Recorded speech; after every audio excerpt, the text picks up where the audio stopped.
Hey everybody, going to give you the Phoenix Props Jedi Killer that was just completed by 5280. This one, pretty proud of the end results here. I think you're all going to really like it. On the outside, all the weathering was done by the owner. He took some time to add some extra parts, change out some things, and weather it to his liking. Then he sent it over to me to get the install done with the custom chassis that you're going to see coming up. For the most part, it is pretty much a standard 7-chamber Phoenix Props Jedi Killer on the outside. We'll pull the kill key and show you the very nice chamber that's always. I'm being torn apart.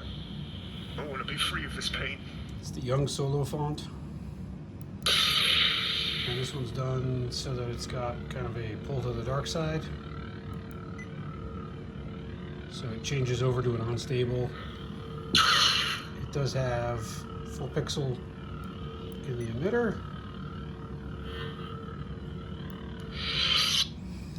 And inside we've got Proffie 2.2. We have 18650. There is a 22mm speaker, and the 22mm is needed because of where the speaker is located, which we'll get into shortly. Outside of that, 1.3mm recharge port sticking out through the back bottom here. And that's just giving a little hint of what's to come here in just a moment. I'm going to go off screen, take out a couple of these pins, pull the red wire off so that we can reveal what's underneath. Be right back. All right, so here we're back. I've loosened up the back part here. I've put a little notch on each side so you can use a fingernail to just kind of unscrew it gently. Pull this off. You're left with a little more of a reveal there.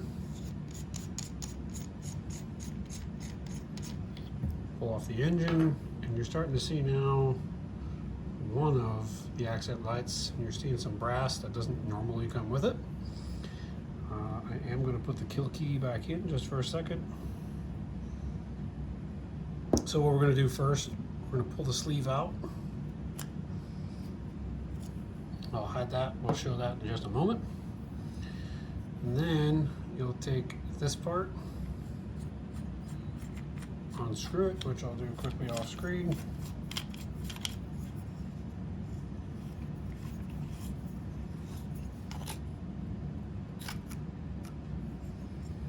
It's off, we'll lay it to the side.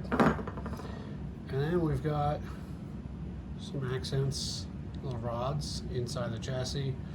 There is another accent light here, one here, and this is the one that you saw earlier. Here's 3 more that you did not see so far, but they are there. And then we take the sleeve and we can put it back on the Saber.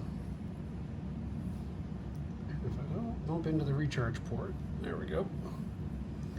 It fits in, and you can line it up visually with the accent light right here. Just make sure the pixel looks like it's inside there. There is a set screw here on the bottom that will allow you to hold it on so that it won't slide off on its own. When it's in the chassis when it's in the hilt by itself, don't have that in. Obviously, you'll never be able to pull this other cover piece off. But we'll go ahead and we'll pull this again. I failed you, Ben. Again, another nice boot sound from the Young Solo font. Showing off a nice clear window with 2 brass bars in it to match the brass hilts. Turn it on. Start getting a little bit of animation.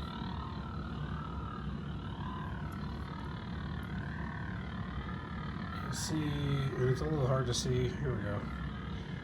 The light's blinking, as well as the red on the back. Kylo Ren. We'll go to a full Kylo font.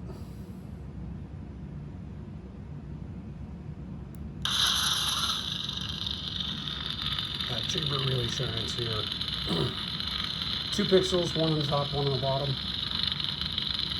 Plus, obviously, the shock connector that's in the emitter. So So now, as I was saying, reason for a smaller speaker, we've actually put the speaker under the chamber because the chamber is vented. When you have it out, there's small slots going all the way around the base plate here. And the speaker fits in very nicely with 1 pixel in front of it shooting up into the first crystal. Made for a great fit. There's still some space here for a little bit of wire slack, which is then taken up because the battery is pushed back almost to probably about right here on the hilt itself. So not a whole lot of space left in this section. All the wires come down the back, go right in and over the chassis through a wire channel that's there.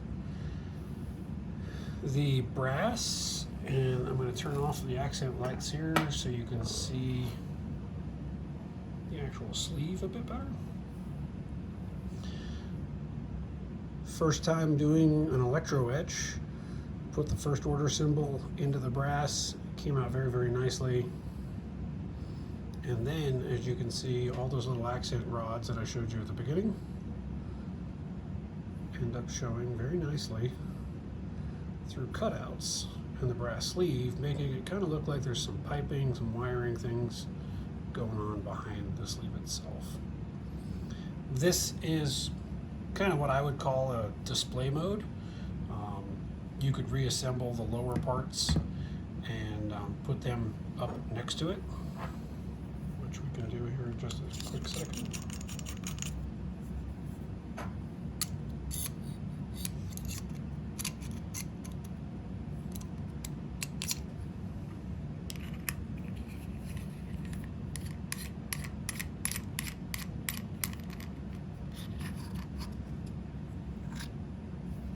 So this could be kind of the way a display mode might be done, showing off the chamber, the nice chassis. The wire, I think I would probably leave it like this, and if you really wanted to, just kind of wrap it underneath so it doesn't look like it's hanging free, but that is kind of the hilt. Standard operation, I'm not going to show a full blade on this.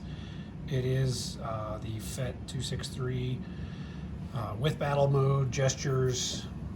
Currently it has the swing on, twist off, and then all of the battle mode features are enabled.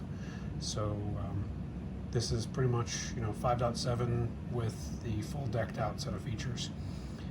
Color change obviously on all of the fonts.